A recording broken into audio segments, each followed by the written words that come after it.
Hallo zusammen, schön sind ihr wieder dabei. Heute gibt es mal ein spezielles Video und zwar habe ich am ChatGTP ein paar Fragen zum Thema Wandern gestellt. ChatGTP ist ein Chatprogramm, wo wie ein Mensch interagieren kann, das von OpenAI entwickelt wird und immer besser wird. Also fangen wir an. Die erste Frage, die ich im Programm gestellt habe, ist: Welche Schwierigkeitsstufen gibt es bei Wanderungen? Die Antwort, die zurückkommt, ist: Es gibt verschiedene Schwierigkeitsstufen bei Wanderungen, die je nach Region unterschiedlich beschrieben werden können. Einige Beispiele für allgemein übliche Schwierigkeitsstufen sind: leicht, diese Wanderungen sind meist auf gut befestigten Wegen oder breiten Pfaden, die kaum Steigung aufweisen, sie eignen sich für Anfänger und Familien mit Kindern. Mittel, diese Wanderungen erfordern etwas mehr Kondition und Trettsicherheit. Sie können leichte Steigungen und unebenes Gelände enthalten. Schwer, diese Wanderungen sind anspruchsvoller und erfordern eine gute Kondition und Trettsicherheit. Sie können steile Anstiege und unebenes Gelände enthalten. Sehr schwer, diese Wanderungen sind für erfahrene Wanderungen geeignet und erfordern eine sehr gute Kondition und Trettsicherheit. Sie können lange, steile Anstiege und unwegsames Gelände enthalten. Es ist wichtig zu beachten, dass die Schwierigkeitsstufen einer Wanderung von Person zu Person unterschiedlich empfunden werden kann. Es ist wichtig, dass man seine eigenen Fähigkeiten und Grenzen kennt und sich dementsprechend für eine Wanderung entscheidet. Würde ich sagen, eine recht gute Antwort, aber wenn wir es noch ein bisschen differenzierter können ausdrücken, zum Beispiel mit der T-Skala, die von T1 bis T6 geht. Aber insgesamt würde ich sagen, eine recht gute Antwort. Frage Nummer 2. Kannst du mir 10 schöne und abwechslungsreiche Wanderungen in der Schweiz empfehlen? Gerne. Hier sind 10 empfehlenswerte Wanderungen in der Schweiz. Aletsch Panoramaweg. Diese Wanderung führt entlang des größten Gletschers der Alpen, dem Aletsch-Gletscher, und bietet atemberaubende Aussichten auf das Matterhorn und andere Berge. Zweitens Pilatus. Diese Wanderung führt auf den Pilatus, einen bekannten Berggipfel in der Zentralschweiz, und bietet einen spektakulären Blick auf den Vierwaldstätter See und die umliegenden Berge. Drittens Rigi. Die Rigi ist ein beliebtes Wandergebiet in der Zentralschweiz, das eine Vielzahl von Wanderungen und atemberaubenden Aussichten auf die Alpen bietet. Eiger, Mönch und Jungfrau. Diese Wanderung wird entlang des berühmten Trios Eiger, Mönch und Jungfrau und bietet atemberaubende Aussichten auf die Berge und das Tal. Fünftens Gletscherpfad Zermatt. Dieser Gletscherpfad führt auf den Kornergrat und bietet einen spektakulären Blick auf den Matterhorn und andere Berge. Sechstens Pizzol. Diese Wanderung führt auf den Pizzol, einen Berggipfel im Osten der Schweiz, und bietet einen atemberaubenden Blick auf die umliegenden Berge und Täler. Siebtens Große Scheidegg. Diese Wanderung führt auf die Große Scheidegg, einen Berggipfel im Berner Oberland, und bietet einen unglaublichen Blick auf die Alpen. Achtens Piz Gloria. Diese Wanderung führt auf den Piz Gloria, den Gipfel des Schilthorns im Berner Oberland, und bietet einen atemberaubenden Blick auf die umliegenden Berge und Täler. Neuntens Taminer Schlucht. Diese Wanderung führt durch die Taminer Schlucht, eine spektakuläre Schlucht im Südosten der Schweiz, und bietet einen einzigartigen Blick auf die Natur und die historischen Brücken und Wehre. 10. Gletscherpfad Jungfraujoch. Dieser Gletscherpfad führt auf das Jungfraujoch, das höchste Bahngleis der Alpen, und bietet einen atemberaubenden Blick auf die umliegenden Berge und Gletscher. Es gibt in der Schweiz noch viele weitere schöne, abwechslungsreiche Wanderungen zu entdecken. Ich hoffe, das. Würde ich sagen, ist auch nicht schlecht. Ein bisschen Berner Oberland lastig, muss ich sagen, auch wenn das Berner Oberland natürlich sehr schön ist. Das 10. Jungfraujoch bin ich vor 1,5 Jahren, finde ich eher überbewertet. Also dort würde ich eher den männlichen empfehlen.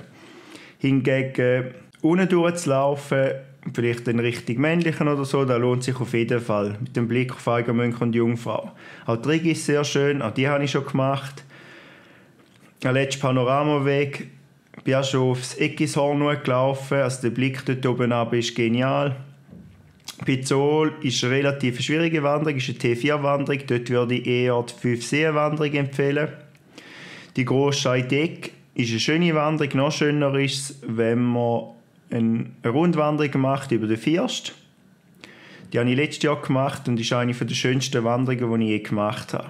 Die Tamina-Schlucht soll auch sehr schön sein. Die habe ich selber noch nie gemacht. Ist sicher eine, die ich mal plane zu machen. Und ist relativ nahe vom Pizzolo. Es ist auch eine Zebra-Gegend. Also insgesamt würde ich sagen, ein bisschen Berner Oberland lastig, aber relativ eine gute Antwort mit einem etwas abrupten Ende. Also den letzten Satz fertig machen wäre eine Variante und grammatikalisch ist es auch nicht ganz perfekt. Aber insgesamt eine solide Leistung von einem Textroboter. Dann zur dritten Frage. Wie sollte ich mich auf eine Wanderung vorbereiten? Um sich auf eine Wanderung vorzubereiten, sollten Sie Folgendes beachten. Erstens planen Sie Ihre Wanderroute und informieren Sie sich über das Wetter, die Dauer und den Schwierigkeitsgrad der Wanderung. Zweitens packen Sie angemessene Wanderkleidung und Schuhe ein, die bequem und atmungsaktiv sind und Ihre Füße vor Blasen und Wunden schützen. Drittens nehmen Sie ausreichend Wasser und Verpflegung mit, um dehydriert zu werden. Viertens informieren Sie jemanden über Ihre Wanderpläne und geben Sie ihm Ihre geplante Rückkehrzeit und Ihren Standort bekannt. Fünftens packen Sie eine Erste-Hilfe-Tasche und ein Handy mit ausreichend Akku und Empfang ein. Sechstens machen Sie sich mit den Regeln und Vorschriften des Parks oder des Gebiets, in dem Sie wandern werden, vertraut. Siebtens machen Sie sich mit den Pflanzen und Tieren des Gebiets vertraut und halten sich an die Regeln des Leaves No Trace Prinzips, um die Umwelt zu schützen. Achtens, entspannen Sie sich vor der Wanderung und machen sich mental und physisch auf die Herausforderung vor. Insgesamt nicht eine allzu schlechte Antwort, relativ gut, ich habe da viel gedacht. Vielleicht habt ihr es gemerkt, beim dritten, wir nehmen natürlich das Wasser mit, um nicht dehydriert zu werden und nicht zum dehydriert zu werden. Also das Ziel ist, dass wir genug Flüssigkeit haben und nicht Flüssigkeitsmangel. Es hat dann ein paar grammatikalische Fehler, aber insgesamt eine relativ solide Leistung. Jetzt nochmal fast die gleiche Frage. Wie bereite ich mich auf eine Schneeschuhwanderung vor? Um sich auf eine Schneeschuhwanderung vorzubereiten, sollten Sie folgende Regeln beachten. Planen Sie Ihre Wanderroute und informieren Sie sich über das Wetter, die Dauer und den Schwierigkeitsgrad der Wanderung. Packen Sie warme und wasserdichte Kleidung und Schuhe ein, die Ihre Füße vor Kälte und Feuchtigkeit schützen. Nehmen Sie ausreichend Wasser und Verpflegung mit, um dehydriert zu werden. Informieren Sie jemanden über Ihre Wanderpläne und geben Sie ihm Ihre geplante Rückkehrzeit und Ihren Standort bekannt. Packen Sie eine Erste-Hilfe-Tasche und ein Handy mit ausreichend Akku und Empfang ein. Machen Sie sich mit den Regeln und Vorschriften des Parks oder des Gebiets, in dem Sie wandern werden, vertraut. Machen Sie sich mit den Pflanzen und Tieren des Gebiets vertraut und halten Sie sich an die Regeln des Leave No Trace Prinzip, um die Umwelt zu schützen. Entspannen Sie sich vor der Wanderung und machen Sie sich mental und physisch auf die Herausforderung vor. Bringen Sie geeignete Schneeschuhe und Stöcke mit. Informieren Sie sich über die Lawinensituation und bringen Sie entsprechende Ausrüstung wie Lawinen, Piepser, Schaufeln und Sonde mit. Machen Sie sich im Umgang mit Ihrer Ausrüstung vertraut, bevor Sie losgehen. Wieder abgesehen vom Dehydrieren, eine sehr solide Leistung. Er hat erkannt, dass man jetzt Lawinengerät braucht und dass im Winter kälter ist als im Sommer.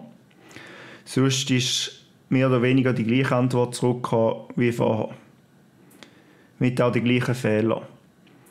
Aber mal abgesehen von diesem Fehler würde ich sagen, eine sehr solide Leistung. Vielleicht Pflanzen sich vorbereiten. Meistens sieht man im Winter unter dem Schnee nicht so besonders viele Pflanzen. Es ist wahrscheinlich weniger wichtig, dass man sich über Pflanzen bei einer Schneeschuhwanderung vorgängig informiert. Dann noch zur 5. und letzten Frage. Was könnten Zuschauer auf YouTube zum Thema Wandern interessieren?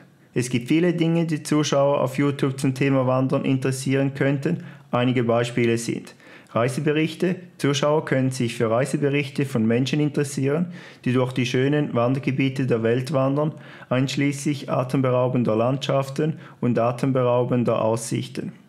Tipps und Tricks. Zuschauer, die selber gerne wandern, können sich für Tipps und Tricks zu Dingen wie Ausrüstung, Vorbereitung, Sicherheit und Navigation interessieren. Herausforderungen. Zuschauer können sich für Videos von Menschen interessieren, die sich Herausforderungen stellen, wie zum Beispiel die Besteigung von Bergen, Durchquerungen von Wüsten und das Wandern durch extreme Wetterbedingungen.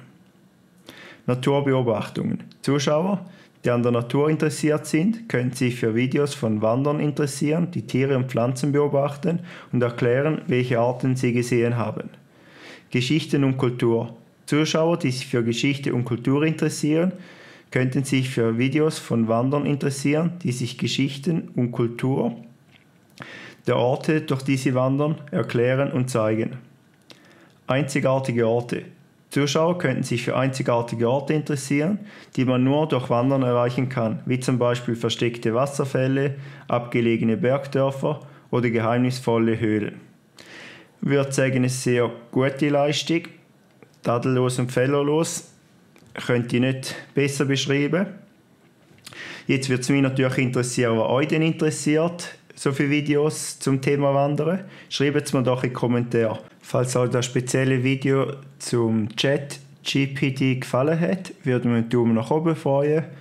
Und wenn ihr den Kanal abonnieren würdet, um keine zukünftigen Videos mehr zu verpassen. Bis zum nächsten Video.